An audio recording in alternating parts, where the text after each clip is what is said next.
അതിപ്പോൾ latest smart phone, laptop, വീട്ടിലേക്കുള്ള TV, refrigerator, AC, washing machine, kitchen appliances തുടങ്ങി നിങ്ങളുടെ ഡിജിറ്റൽ ആവശ്യങ്ങൾ എന്തുമായിക്കൊള്ളട്ടെ, Oxygen is the best.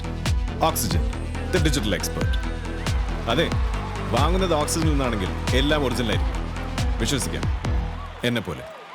Spain Argentina കളി എന്ന് പറയുന്ന സമയത്ത് അതിനകത്ത് നമ്മളിപ്പോൾ ചില ക്ലാസിക് നോവൽസ് ഒക്കെ വായിക്കുന്ന പോലെ ഒന്ന് പൊസഷൻ്റെയും വളരെ ഒതുക്കത്തിൻ്റെയും ഒരു കളിയാണ്. അത് നമുക്ക് പ്രതീക്ഷിക്കാത്ത രീതിയിൽ നിന്ന് അതൊരിക്കലും ഷിഫ്റ്റ് ചെയ്യാൻ സാധ്യതയില്ല.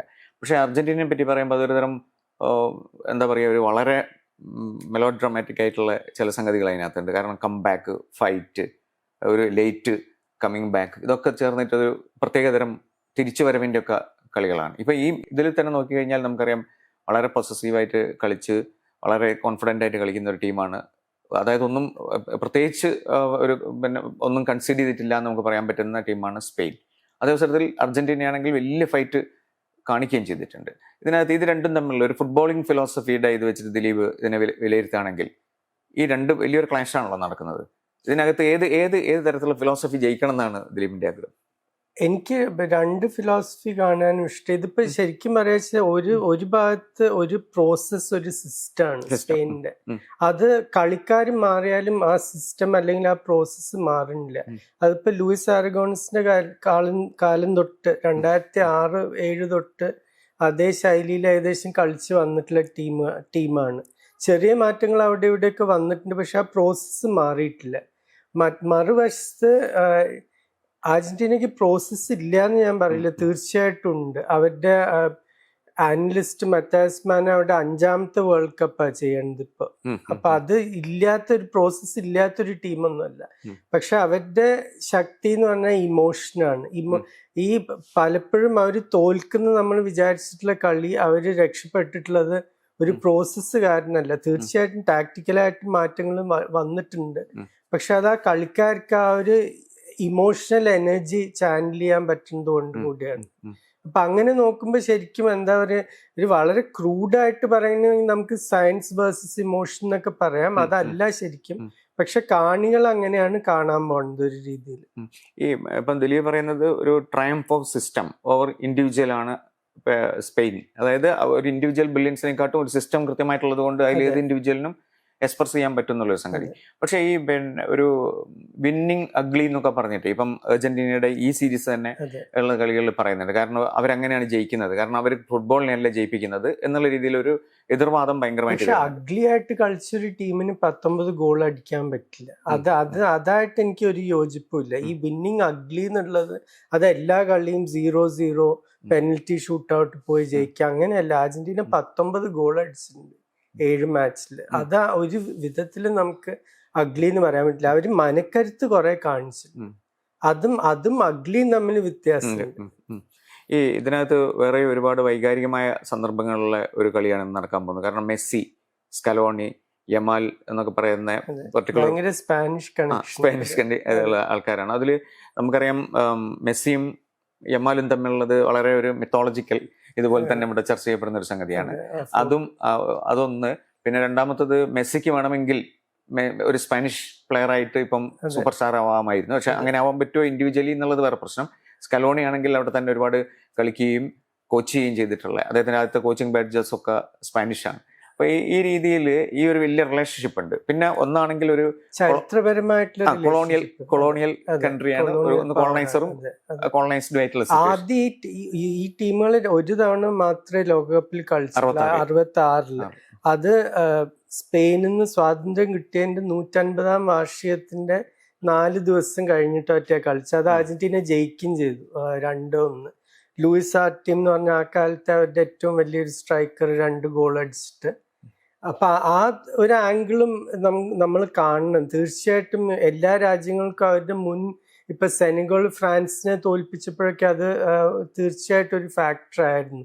കളിക്കാർക്ക് അതൊരു ചെറുതായിട്ടുള്ള ഒരു വാശി ഉണ്ടാവും. അവർക്ക് അതിനെപ്പറ്റി അറിഞ്ഞതുകൊണ്ടല്ല, പക്ഷെ അവരുടെ ചുറ്റുമുള്ള മാധ്യമങ്ങൾ, ചാനൽസ്, ഇവരൊക്കെ ഇതിനെപ്പറ്റി സംസാരിക്കും.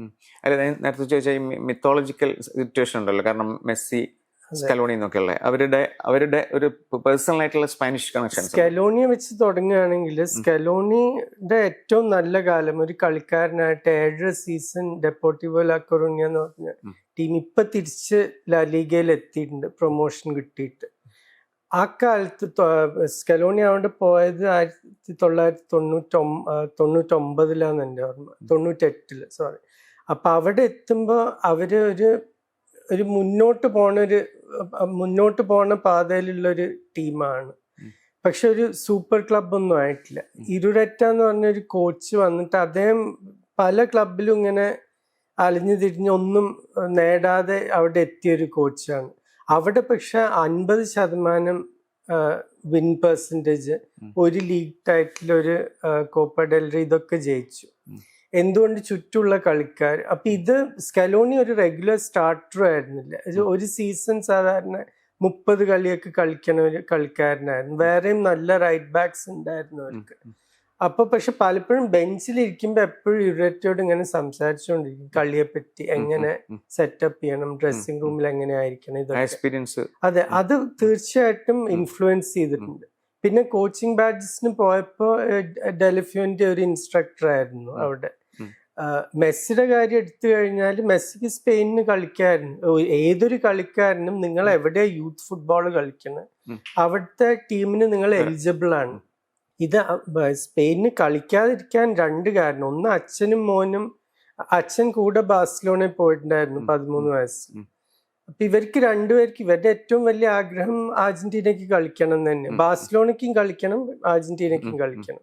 പക്ഷെ ഇത് 2000-ലാണ്. 2000 ഇൻസ്റ്റഗ്രാം റീലില്ല, യൂട്യൂബില്ല, ഇതൊന്നുമില്ല. ഒരു 13 വയസ്സുകാരൻ സ്പെയിനിലാണെങ്കിൽ അവൻ എക്സിസ്റ്റ് ചെയ്യണില്ല. അർജന്റീനയെ സംബന്ധിച്ചിടത്തോളം ഇങ്ങനത്തെ ഒരു വ്യക്തി ഇല്ല. എന്താ വെച്ചാൽ ഇവന്റെ കളി എങ്ങനെ കാണാനാ? ആർക്കും കാണാൻ പറ്റില്ല.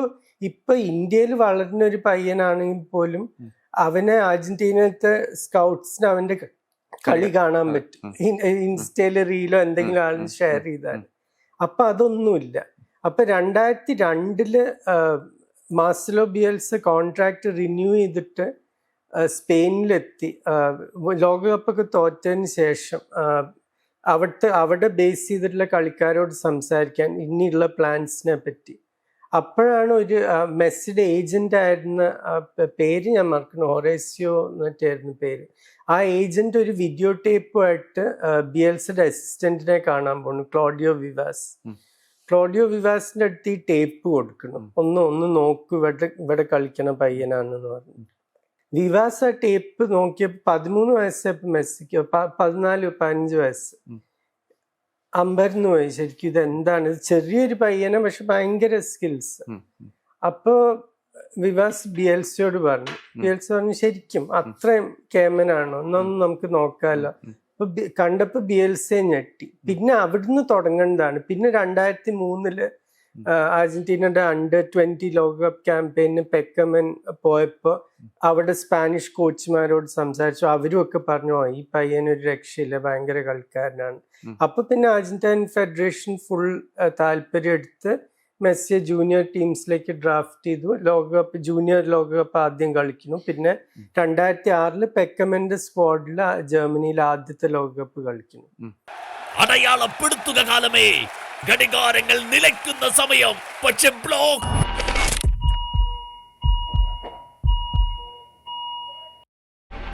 ബ്ലോക്കുകളെ വകഞ്ഞു മാറ്റിയത് ഗോൾ. കളിയിൽ മാത്രമല്ല, ഹൃദയത്തിന്റെ ബ്ലോക്ക് മാറ്റൂ, ജീവിതത്തിൽ വിജയിക്കൂ. BKCC heart hospital, Perinthalmanna. Contact 9746722922. Messi, Yamal, Barcelona എന്നൊക്കെ പറയുന്ന സമയത്ത് നമുക്കൊരു ഈ പറഞ്ഞ പോലെ വലിയൊരു ഒരു ഫിലോസഫിക്കൽ തീം തന്നെയാണ് 3 പേരും. അപ്പൊ ഇവര് 3 പേരും ഈ കണക്ഷൻ എന്ന് പറയുമ്പോൾ അപ്പൊ എനിക്ക് തോന്നുന്നത് ഇപ്പം ബാഴ്സലോണയുടെ ഒരു പങ്കുണ്ടല്ലോ ഇതിനകത്തൊക്കെ അല്ലേ. അതിന്റെ ട്രെയിനിങ്, അതിന്റെ ഒരു പെർഫെക്ഷൻ, പലതരത്തിലുള്ള പെർസ്പെക്റ്റീവ്സ് ഒക്കെ തന്നെ വളരെ വലുതാണ്. നമ്മൾ സാധാരണ ഒരു ടീം, ഏതെങ്കിലും ഒരു ക്ലബ് ടീമിനെ പറ്റി പറയുന്ന പോലെ അല്ല ബാഴ്സലോണ. ഇപ്പൊ ഈ ഇന്നത്തെ ദിവസം പോലും നമുക്ക് ബാഴ്സലോണയുടെ ഒരു ഫുട്ബോളിംഗ് ഫിലോസഫിനെ പറ്റി സംസാരിക്കാൻ തോന്നുന്നു.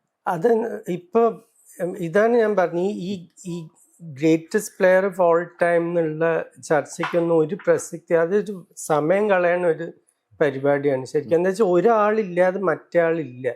ഒരു മെസ്സി ഇല്ലാതെ ഒരു ലമിൻ യമാൽ ഇല്ല, ഒരു യോഹാൻ ക്രൂയിഫ് ഇല്ലാതെ ഒരു മെസ്സി ഇല്ല. അങ്ങനെയാണ് ഇതൊക്കെ ഒരു ചരിത്രം ഇങ്ങനെ റിപ്പീറ്റ് ചെയ്തുകൊണ്ടിരിക്കുകയാണ്. ഈ എനിക്ക് ഓർമ്മയുണ്ട് സിഡാൻ ഒരിക്കൽ പറയുന്നത്, സിഡാൻ മകന് പേരിട്ടത് എൻസോ എന്നാണ്. എൻസോ ഒരു ഫ്രഞ്ച് പേരല്ല, ഭാര്യ സ്പാനിഷ് ആണ്, സ്പാനിഷ് പേരല്ല, ഒരു ഇറ്റാലിയൻ നെയിം. എങ്ങനെ മകന് എൻസോ എന്ന് പേര് വന്നു? എൻസോ ഫ്രാൻസിസ്കോളി ഉറുഗ്വേയുടെ അറ്റാക്കിംഗ് മിഡ്ഫീൽഡർ, ഒരു സീസൺ സിഡാന്റെ ടീമായ മാസയ്ക്ക് വേണ്ടി കളിച്ചു. 17 വയസ്സായിരുന്നു. അപ്പൊ സിഡാൻ അവിടെ വേറെ ക്ലബിൽ ട്രെയിനി ആയിട്ട് കളിക്കുന്നത്. പക്ഷെ മാസയുടെ മാച്ച് കാണാൻ വരും. ഇയാളുടെ കളി കണ്ടിട്ട് എനിക്ക് ഇയാളുടെ അത്ര സ്കില്ലുള്ള ഒരു കളിക്കാരനാവണം. അപ്പൊ അതാണ് ഈ ഗോട്ട് എന്നുള്ള ചർച്ചയ്ക്ക് ഈ എൻസോ ഫ്രാൻസിസ്കോളി ഇല്ലാതെ സിഡാൻ ഇല്ല, പെലെ ഇല്ലാതെ സീക്കോ ഇല്ല, സീക്കോ ഇല്ലാതെ ഒരു R9 ഇല്ല, R9 ഇല്ലാതെ കക്ക ഇല്ല. അപ്പൊ ഇതൊക്കെ എങ്ങനെ കണ്ടിന്യൂ ചെയ്ത് പോകണം. അപ്പൊ യമാൽ ശരിക്കും മെസ്സിയുടെ ഒരു നേരെ താഴെ വരുന്ന ഒരു കണക്ഷൻ, ഒരു ഫാമിലി ട്രീ പോലെ ഉണ്ടാക്കുകയാണെങ്കിൽ ശരിക്കും നേരെ താഴെ വരുന്ന ആളാണ്. ഇതിനകത്ത് നമ്മൾ ഇന്ന് ഇനി കളിയിലേക്ക് തിരിച്ചു വരികയാണെങ്കിൽ, കളി എന്തായാലും ഒരു കൃത്യമായ പ്രവചനം ദിലീപ് നടത്തുമോ, അല്ല ഇന്ന് എന്ന സാധ്യതകൾ എന്ന് പറയും? എന്നോട് കുറെ പേര് എന്നെ വിളിച്ച് പറഞ്ഞിട്ടുണ്ട്, നിങ്ങൾ സെമി ഫൈനലിൽ പറഞ്ഞ രണ്ടും തെറ്റി, ഫ്രാൻസും തോറ്റു ഇംഗ്ലണ്ടും തോറ്റു, അപ്പൊ ദയവ് ചെയ്ത് നിങ്ങൾ സ്പെയിൻ ജയിക്കൂന്ന് പറയുന്നത് കുറെ പേര് എന്നെ വിളിച്ച് പറഞ്ഞിട്ടുണ്ട്. അപ്പൊ ഞാൻ അങ്ങനെ തന്നെ പറയാന്ന് വിചാരിച്ചു. വേറെ ഒന്നുമല്ല, ഇതിപ്പോ ലോജിക്കലായിട്ട് ഞാൻ രണ്ട് രീതിയിൽ അത് ബ്രേക്ക് ഡൗൺ ചെയ്യും. ലോജിക്കലായിട്ട് ഇപ്പൊ ഞാൻ പറയാന്ന് മാത്രല്ല, ഓപ്റ്റ അനലിസ്റ്റ് ആണ് ഏറ്റവും സയന്റിഫിക് ആയിട്ട് ഫുട്ബോൾ പ്രഡിക്ഷൻസ് ചെയ്യുന്നത്. അവർ 25,000 തവണ ഈ മാച്ച് പ്രഡിക്റ്റ് ചെയ്തു, പല കോമ്പിനേഷൻസും കളിക്കാരും ഇതൊക്കെ വെച്ചിട്ട്. അതിൽ 59% സ്പെയിനാണ് ജയിക്കുന്നത്, 40 എത്രയോ ശതമാനം അർജന്റീന. അത് പക്ഷെ ലോജിക്കാണ്. മറുവശത്ത് ഞാൻ ഇപ്പൊ പറയാൻ ആഗ്രഹിക്കുന്നത് ഞാൻ പറഞ്ഞതല്ല, R9 സാക്ഷാൽ റൊണാൾഡോ പറഞ്ഞത്, ലോകം ഒളിച്ചിരിക്കേണ്ടത് നിർത്തിയിട്ട് ഇത് തുറന്നു പറയണം, ഇയാളാണ് greatest player of all time, അത് മെസ്സി. എന്നുവെച്ചാൽ ഇയാൾ കളിക്കണ കളിക്ക് ലോജിക്കിന് പോലും എക്സ്പ്ലെയിൻ ചെയ്യാൻ പറ്റില്ല. ഇത് R9 പറഞ്ഞത്, ഞാൻ പറഞ്ഞതല്ല. R9 പറ്റി അദ്ദേഹത്തിന്റെ കൂടെ കളിച്ച എല്ലാവരും പറയും ഇയാളായിരുന്നു ഗ്രേറ്റസ്റ്റ് പ്ലെയർ. അപ്പൊ അങ്ങനത്തെ ഒരു മനുഷ്യൻ പറയുന്നു മെസ്സിയുടെ കളിക്ക് ലോജിക്കിന് ഒരു എക്സ്പ്ലനേഷനും ഇല്ല. അപ്പൊ അത് കാരണം ഞാൻ പറയാണ്, ഇപ്പൊ കളി ലോജിക്കലായിട്ട് നിങ്ങൾ നോക്കിക്കഴിഞ്ഞാൽ തീർച്ചയായിട്ടും സ്പെയിനിന്റെ ആ പൊസിഷൻ ശൈലി ഇതൊക്കെ വെച്ച് ജയിക്കേണ്ടതാണ്. പക്ഷെ ഇവിടെ മറുവശത്ത് മെസ്സി ഉണ്ട്, ആ ഒരു എന്താ പറയുക, അർജന്റൈൻ ടീമിനുള്ള ഒരു ബാൻഡ് ഓഫ് ബ്രദേഴ്സ് ഞാൻ പറയും, ഒരു ഇമോഷണൽ കണക്ട് കളിക്കാർ തമ്മിൽ. അപ്പൊ അതിന് പലപ്പോഴും ലോജിക്കിനെ ബ്രേക്ക് ചെയ്യാം. പിന്നെ ഈ സിസ്റ്റം ഫുട്ബോളിന്റെ വേറൊരു പ്രശ്നം, സിസ്റ്റം ഫുട്ബോൾ എന്ന് പറഞ്ഞാൽ ഒരു ഫോർമുല 1 കാറൊക്കെ പോലെ, അതിന്റെ ഒരു സ്ക്രൂ നട്ട് ലൂസായ കാറിന്റെ പണിയായി. അർജന്റീന എങ്ങനെ ഇന്ന് ആ നട്ട് ലൂസാക്കുന്നത് നമുക്ക് നോക്കണം. അത് അവര് തീർച്ചയായിട്ടും, ഇപ്പൊ ഞാൻ പറഞ്ഞു ഈ മത്താസ് മാന്റെ 5ാമത്തെ ലോകകപ്പാണ് അനലിസ്റ്റ് ആയിട്ട്. ഇതൊരു ബൈനറി ആയിട്ട് ഈ മാച്ച് കാണുന്നതിന്റെ പ്രശ്നം, നമ്മൾ സ്പെയിൻ വളരെ സയന്റിഫിക് ആണ്, അർജന്റീന ഏതോ കാട്ടാളന്മാരാണെന്ന്, അത് വളരെ തെറ്റാണ്. എന്നുവെച്ചാൽ അർജന്റീന ഏറ്റവും ഈ സ്പോർട്സ് സയൻസും അനാലിസിസും യൂസ് ചെയ്യാൻ ഒരു ടീമും കൂടിയാണ്. 2022 നെതർലൻഡ്സിനെ ഒരു ക്വാർട്ടർ ഫൈനലിൽ ഷൂട്ട് ഔട്ടിലാണ് തോൽപ്പിച്ചത്. 2-0 ലീഡ് ചെയ്ത കളി പിന്നീട് ഷൂട്ട് ഔട്ട് പോയി. അതിലൊരു 3 സെന്റർ ബാക്സിനെ കളിച്ചു, എന്നിട്ട് ജയിച്ചു. സെമി വന്നപ്പോൾ ക്രൊയേഷ്യക്കെതിരെ പാരഡൈസിനെ മിഡ്ഫീൽഡ് കൊണ്ടുവന്നിട്ട് ഒരു മിഡ്ഫീൽഡ് 4-4-4-2 തന്നെ കളിച്ച് 3-0. എനിക്ക് തോന്നുന്നു സ്കലോണിയുടെ അർജന്റീന കളിച്ചിട്ടുള്ള ഏറ്റവും പെർഫെക്റ്റ് ഒരു ഗെയിം അതായിരുന്നു, ക്രൊയേഷ്യ 3-0 തോൽപ്പിക്കാന്ന് പറഞ്ഞു. അതിൽ ശരിക്കും പാരഡൈസ് ഒരു സ്റ്റാർ ആയിരുന്നു ആ കളിയിൽ. എല്ലാവരും വിചാരിച്ചു പാരഡൈസ് ഫൈനലിൽ കളിക്കുന്നു. ഫൈനലിന് 2 ദിവസം മുമ്പ് ഇവര് ഫ്രാൻസിന്റെ മൊറോക്കോ സെമി ഫൈനലിന്റെ ടേപ്പ് കാണാം. സ്കലോണി, മറ്റാസ് മന്ന, സ്കലോണിന്റെ മക്കള് ഇരുന്ന് കാണുമ്പോ അവര് മന്ന പറയുന്നു, അല്ല ഈ ജൂൾസ് കുണ്ടെ കുറച്ച് പ്രശ്നമാണല്ലോ റൈറ്റ് ബാക്ക്, അവിടെ നമുക്കൊന്ന് ശ്രമിച്ചാലോ. അപ്പൊ അതുവരെ ഏഞ്ചൽ ഡിമറിയ ക്വാർട്ടർ ഫൈനലിൽ 9 മിനിറ്റ് ഒറ്റേ കളിച്ച്, സെമി കളിച്ചതേ ഇല്ല, പരിക്കായിരുന്നു. ഡിമറിയ നമുക്കൊന്ന് റിസ്ക് ചെയ്യാൻ ലെഫ്റ്റ് സൈഡിൽ ഈ കുണ്ട് ഐസൊലേറ്റ് ചെയ്യാൻ വേണ്ടി. എന്നിട്ട് അവർ പാരഡൈസിനെ ഡ്രോപ്പ് ചെയ്തു. മെക്കാലിസ്റ്റർ, ഡിപ്പോൾ, ഫെർണാണ്ടസ് ആയിരുന്നു മിഡ്ഫീൽഡ്. മുമ്പിൽ ഡിമറിയ, മെസ്സി, ആൽവറസ്. ആദ്യ പകുതിയിൽ തന്നെ ഡിമറിയ ഒരു പെനൽറ്റി നേടുന്നു, അത് മെസ്സി അടിക്കുന്നു, പിന്നെ ഡിമറിയ തന്നെ ഗോൾ അടിക്കുന്നു. ആ ഒരു തീരുമാനം, ആരും നിങ്ങളുടെ ഏറ്റവും മികച്ച കളിക്കാരെ സാധാരണ ഡ്രോപ്പ് ചെയ്യില്ല. ഒരു വലിയ, അതും ഒരു ഫൈനൽ എന്ന് പറഞ്ഞ ഒരു കളിക്കാരന്റെ ജീവിതത്തിലത്തെ ഏറ്റവും വലിയ മാച്ചാണ്.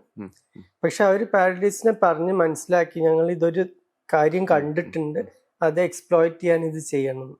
ഇതിനകത്ത് സ്പെയിൻ എപ്പോഴും നമ്മൾ പറയുന്നത് ഈ അടുത്ത കാലത്ത് കളിച്ചു വരുന്ന കളികളൊക്കെ വളരെ ഡൊമിനന്റ് ആയിട്ടുള്ള കളികളാണ്. അത് ഡിഫെൻസീവാണ് കുറെ, എന്നാൽ പോലും അവർ കാര്യങ്ങൾ പഠിക്കുന്ന രീതിയെക്കുറിച്ച് പറയുന്നത് ഈ ഓപ്പോണന്റിന്റെ കളി ഒരു 10 മിനിറ്റിനുള്ളിൽ പഠിക്കാനും ഡോമിനേറ്റ് ചെയ്യാനുള്ള കഴിവ്, അത് ആ ഒരു രീതിയിൽ അവർ വർക്ക് ചെയ്യുകയാണെങ്കിൽ നമുക്കറിയാം. ഇപ്പം പറഞ്ഞ പോലെ മെസ്സി, സ്വാഭാവികമായിട്ടും മെസ്സി ഒരു അത്ഭുത പ്രതിഭാസം തന്നെയാണ്. കഴിഞ്ഞ ഈ ലാസ്റ്റ് കളിയിൽ 2 ഗോളുകൾ എന്ന് പറഞ്ഞു കഴിഞ്ഞാൽ മെസ്സിക്ക് മാത്രം അസിസ്റ്റ് ചെയ്യാൻ പറ്റുന്ന 2 ഗോളുകളാണ്. ഇതൊക്കെ സത്യം. പക്ഷെ എന്നാൽ പോലും ഈ ഇങ്ങനെയുള്ളൊരു സ്റ്റഡി വരുമ്പം എന്തൊക്കെ പറഞ്ഞാലും അത്രയും സയന്റിഫിക് ഒന്നും അല്ലെങ്കിലും ഈ കളത്തിൽ ഇറങ്ങിക്കഴിഞ്ഞാൽ അതിനൊരു സ്ട്രാറ്റജിയും ഇതും ഇല്ലെങ്കിൽ അതിന് വേറൊരാൾ ഡോമിനേറ്റ് ചെയ്യുകയാണെങ്കിൽ ആ ടീം ജയിക്കില്ലേ? അങ്ങനെ സ്പെയിൻ ജയിക്കാനുള്ള സാധ്യതയില്ലേ? അല്ല, അതാ ഞാൻ പറഞ്ഞു. ഇപ്പൊ നമ്മൾ ലോജിക്ക് വെച്ച് നോക്കിക്കഴിഞ്ഞാൽ ഇത് സ്പെയിൻ ജയിക്കേണ്ട ഒരു കളിയാണ്. എന്താ വെച്ചാൽ മിഡ്ഫീൽഡ് സ്പെയിൻ കൺട്രോൾ ചെയ്യും. അത് മിഡ്ഫീൽഡ് കൺട്രോൾ ചെയ്യുന്ന ടീം മിക്കവാറും കളികൾ ജയിക്കും ചെയ്യും. പക്ഷെ അർജന്റീനക്ക് എങ്ങനെയെങ്കിലും ഈ പ്രോസസ്, ഈ ഒരു സിസ്റ്റം എന്ന് പറഞ്ഞാലും അത് ഓപ്പറേറ്റ് ചെയ്യണ ഒരാളുണ്ട്. അതിവിടെ റോഡ്രിയാണ്. എങ്ങനെയെങ്കിലും റോഡ്രി കളിക്കുന്നത് തടയാൻ പറ്റിയാൽ ഞാൻ പ്രതീക്ഷിക്കുന്നത് പാരഡൈസ് ഇന്ന് കളിക്കുന്ന എനിക്ക് ഏകദേശം ഉറപ്പാണ്. പക്ഷെ അത് കളിക്കേണ്ട ഒരു ഡിസ്ട്രോയർ ആയിട്ട് മാത്രമല്ല, മെസ്സിയെ ഫൈൻഡ് ചെയ്യാൻ വേണ്ടി. അത് ഈ മത്തായസ് മാനയുടെ മെത്തേഡ്സിൽ വേറൊരു ഇത്, ഈ കളിക്കാർ തമ്മിലുള്ള റിലേഷൻഷിപ്സിന് ഭയങ്കര പ്രാധാന്യം കൊടുക്കും. ഇപ്പൊ മെസ്സിക്ക് പാരഡൈസ് ആയിട്ടുള്ള കണക്ഷൻ, അല്ലെങ്കിൽ ഡിപ്പോൾ ആയിട്ടുള്ള പേഴ്സണൽ കണക്ഷൻ, അപ്പൊ അതിന് വളരെ പ്രാധാന്യം കൊടുക്കുന്ന ഒരു കോച്ചാണ്. അവർ അനലിസ്റ്റ് എന്നല്ല പറയണത്, അദ്ദേഹത്തിനെ കോച്ചായിട്ട് തന്നെ കാണുന്നത്. അപ്പൊ അത് കാരണം എനിക്ക് ഉറപ്പാണ് പാരഡൈസ് കളിക്ക് ഒരു മിഡ്ഫീൽഡ് ഡിസ്ട്രോയർ ആയിട്ടല്ല, പക്ഷെ മെസ്സിക്ക് ത്രൂ ബോൾ കൊടുക്കാൻ. പക്ഷെ അതേസമയം റോഡ്രിയെ കൂട്ടാൻ ഒരാൾ വേണം. അതെനിക്ക് തോന്നുന്നത് ഇന്ന് മെക്കാലിസ്റ്റർ ആയിരിക്കും. മെക്കാലിസ്റ്ററോ ഫെർണാണ്ടസോ, മിക്കവാറും മെക്കാലിസ്റ്റർ ആയിരിക്കും. എന്ന് വെച്ചാൽ ആ ലിവർപൂൾ, ആ മാഞ്ചസ്റ്റർ സിറ്റി ആ ഒരു പരിചയമുണ്ട്. പിന്നെ മെക്കാലിസ്റ്ററിന് കുറച്ചും കൂടി ആ ഒരു physical side of the game ഉള്ള ഒരു കളിക്കാരനാണ്. അപ്പൊ അങ്ങനെ ഒരു കളിക്കാരനെ അവർ റോഡ്രിയിൽ വെക്കുന്ന എനിക്കൊരു തോന്നലുണ്ട്, ആ സിസ്റ്റമിനെ പൂട്ടാൻ വേണ്ടി. അപ്പം നമുക്കൊരു കളിയുടെ ഒരു പ്രഡിക്ഷൻ എന്നുള്ള രീതിയിൽ ഇപ്പം ഇന്ന് ടീം ജയിക്കണം എന്നല്ല, എന്നാലൊരു സാധ്യത, അതിന്റെ ഒരു ഗോൾ ഡിഫറൻസ് ഒക്കെ എത്ര വരാനുള്ള സാധ്യതയാണ് ദിലീപ് കാണുന്നത്? കഴിഞ്ഞ തവണത്തെ ഫൈനൽ പോലെ ഒരു 3-3 ആവുമെന്ന് എനിക്ക് തോന്നുന്നില്ല. ഇതൊരു പെനാൽറ്റി ഷൂട്ടൗട്ടിലേക്ക് പോവില്ല എന്നാണ് എന്റെ തോന്നല്. എനിക്ക് തോന്നുന്നത്, ഞാനിപ്പോ ആൾക്കാരെ സന്തോഷിപ്പിക്കാൻ വേണ്ടി ഞാൻ സ്പെയിൻ 2 അർജന്റീന 1 എന്ന് പറയുമ്പോ